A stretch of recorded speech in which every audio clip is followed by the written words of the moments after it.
क्या कभी आपने ये सोचा है कि महाभारत का सबसे बड़ा युद्ध सिर्फ राजगद्दी के लिए नहीं, बल्कि एक मामा के प्रतिशोध के लिए लड़ा गया था? क्या कोई एक व्यक्ति इतना शातिर हो सकता है कि वह हंसते हुए एक पूरे साम्राज्य को जलते देखे और फिर भी खुद को अपराधी न माने? शकुनी गांधार का राजकुमार, गांधारी का भाई और दुर्योधन का मामा। क्या वह केवल एक चालबाज था या प्रतिशोध की आग में जलता हुआ वो इंसान जिसने विनाश की सबसे बड़ी बिसात बिछाई? शकुनी की कहानी महाभारत की सबसे रहस्यमयी और रहस्यमय किरदारों में से एक है। वह सामने से कुछ और भीतर से कुछ और था। उसका चेहरा शांत रहता था, लेकिन उसकी आंखों में बदले की चिंगारी साफ दिखाई देती थी। वो सिर्फ हस्तिनापुर का मेहमान नहीं था, बल्कि उसकी बर्बादी का योजनाकार था। शुरुआत होती है गांधार और हस्तिनापुर के रिश्ते से।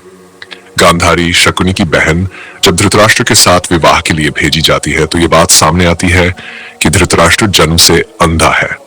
यह सूचना विवाह के बाद गांधारी को दी जाती है। एक राजकुमारी के साथ ऐसा छल! सोचिए, एक राजघराने की बेटी से यह बात छुपाना कि वह जिस पुरुष के साथ जीवन बिताने जा रही है वह जन्म से अंधा है। यह केवल धोखा नहीं था, अपमान था। और यही अपमान शकुनी के हृदय में उस बीज की तरह बोया गया जिसने बाद में पूरे कौरव वंश को जड़ से उखाड़ दिया। शकुनी ने उस दिन समझ लिया कि उसका प्रतिशोध केवल व्यक्तिगत नहीं रहेगा, यह एक पूरे साम्राज्य के विरुद्ध होगा। उसने गांधारी की पीड़ा को अपनी आंखों से देखा, उसकी चुप्पी को सुना और उसी मौन में अपने संकल्प की घोषणा कर दी। हस्तिनापुर को उसकी गलती का मूल्य चुकाना होगा। शकुनी ने शस्त्र नहीं उठाया, उसने चालें चली। उसने युद्ध भूमि में खून नहीं बहाया, लेकिन उससे पहले जो मानसिक और रणनीतिक युद्ध हुआ वह उसी का रचा हुआ था। दुर्योधन को उसने बचपन से पांडवों के विरुद्ध जहर पिलाना शुरू किया। उसने उसकी सोच में विष घोला और उसे अहंकार, ईर्ष्या और क्रोध की ओर मोड़ दिया। कहने को वह एक मामा था, पर व्यवहार में एक चालबाज गुरु। जब हम शकुनी को देखते हैं तो उसके हर निर्णय में एक गहरा उद्देश्य छिपा होता है। वह कभी भी जल्दबाजी में नहीं चलता। उसका हर कदम सोच समझकर उठाया गया होता है, जैसे शतरंज का कोई मास्टर खिलाड़ी अपने प्यादों को मोहरे की तरह इस्तेमाल करता है। और यही उसकी सबसे बड़ी ताकत थी। धैर्यद्यूत सभा को याद कीजिए। वह सभा महाभारत का सबसे निर्णायक मोड़ थी। शकुनी ही था जिसने युधिष्ठिर की उस कमजोरी को पकड़ा जिसे वह वर्षों से छुपा रहा था, जुए की आदत। और उस आदत का उपयोग करके शकुनी ने न सिर्फ पांडवों को सब कुछ हारने पर मजबूर किया, बल्कि द्रौपदी जैसे तेजस्वी स्त्री के साथ हुए अपमान का मार्ग भी उसी ने प्रशस्त किया। अब प्रश्न यह है कि शकुनी ने यह सब क्यों किया? क्या वह केवल क्रूर था? क्या उसका लक्ष्य सिर्फ विनाश था? नहीं, शकुनी का हर कदम उसके बदले की भावना से प्रेरित था। उसे लगता था कि जिस राज्य ने उसकी बहन को छल से विवाह के बंधन में बांधा वह राज्य न्याय का अधिकारी नहीं है। उसकी सोच गलत हो सकती है, पर उसकी भावना का स्रोत समझ में आता है। एक भाई का क्रोध, एक परिवार के अपमान का बदला। लेकिन जिस रास्ते को उसने चुना वह स्वयं भी विनाश की ओर ही जाता था। उसने जिन लोगों को मोहरा बनाया, जैसे दुर्योधन, दुशासन और कर्ण, वे सभी उसके साथ उस आग में झुलस गए। ये विडंबना ही है कि प्रतिशोध की आग जो शकुनी ने जलाई थी अंततः उसी को भी भस्म कर गई। शकुनी के चरित्र में सबसे विचित्र बात यह है कि वह कभी स्वयं सामने आकर लड़ता नहीं है। वह हमेशा पर्दे के पीछे से खेल रचता है, जैसे कोई कठपुतली चलाने वाला। वह एक चुपचाप विष फैलाने वाला जहर था, जिसे जब तक समझा गया वह तब तक बहुत देर हो चुकी थी।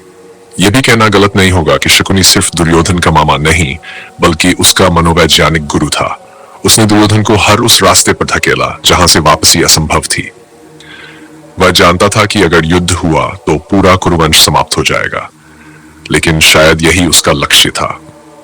वह प्रतिशोध को इतना बड़ा बना चुका था कि उसे अब केवल विनाश से ही संतोष मिल सकता था। महाभारत की जब हम आलोचना करते हैं अब, तो अक्सर शकुनी को एक खलनायक की तरह देखा जाता है।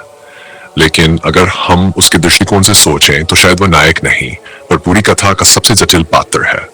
उसने जो किया वो गलत था, पर जिस कारण से किया वो भावना भी अपनी जगह समझ में आती है। यह भी जरूरी है कि हम ये समझें कि शकुनी केवल एक व्यक्ति नहीं था, वह एक सोच का प्रतीक था। जब अपमान, बदला और चुप क्रोध व्यक्ति के अंदर इतने गहरे बैठ जाते हैं कि वह जीवन की हर दिशा को केवल प्रतिशोध की दृष्टि से देखने लगता है। जब न्याय की चाह खुद अन्याय बन जाए, तब शकुनी जैसा पात्र जम लेता है। आज के युग में भी हम कई बार ऐसे लोगों को देखते हैं जो अपने पुराने घावों के चलते दूसरों का भविष्य बर्बाद करने पर उतारू हो जाते हैं। वे सिर्फ खुद को दुखी नहीं रखते बल्कि पूरी व्यवस्था को नुकसान पहुंचा देते हैं। यही शकुनी की असलियत थी। उसका दुख असली था, पर उसका समाधान विनाश नहीं होना चाहिए था। शकुनी की कहानी हमें यह भी सिखाती है कि हर भाव, चाहे वह सच्चा ही क्यों न हो, अगर उसका मार्ग अनुचित हो तो परिणाम भी विनाशकारी ही होंगे। उसने अपनी बहन के अपमान का बदला तो लिया, लेकिन उस बदले ने हजारों निर्दोषों का रक्त बहाया और उसका कोई अर्थ शेष नहीं रहा। अंत में शकुनी युद्ध में मारा जाता है, लेकिन क्या वह हारा या वह पहले ही जीत गया था जब उसने एक पूरे राज्य को मानसिक रूप से बर्बाद कर दिया। यह विचारधारा का युद्ध था, जहां एक मामा ने अपना व्यक्तिगत दर्द एक राजनीतिक खेल में बदल दिया। अब सवाल ये उठता है, अगर शकुनी को न्याय समय रहते मिल जाता, अगर गांधारी के साथ ईमानदारी होती, अगर शकुनी के क्रोध को शांत करने का प्रयास किया जाता, तो क्या महाभारत टल सकता था? आपका क्या मानना है? शकुनी एक बदले की आग में जलता खलनायक था या उस समय की व्यवस्था का पीड़ित और प्रतिक्रियाशील परिणाम? नीचे कमेंट में अपनी राय जरूर लिखें।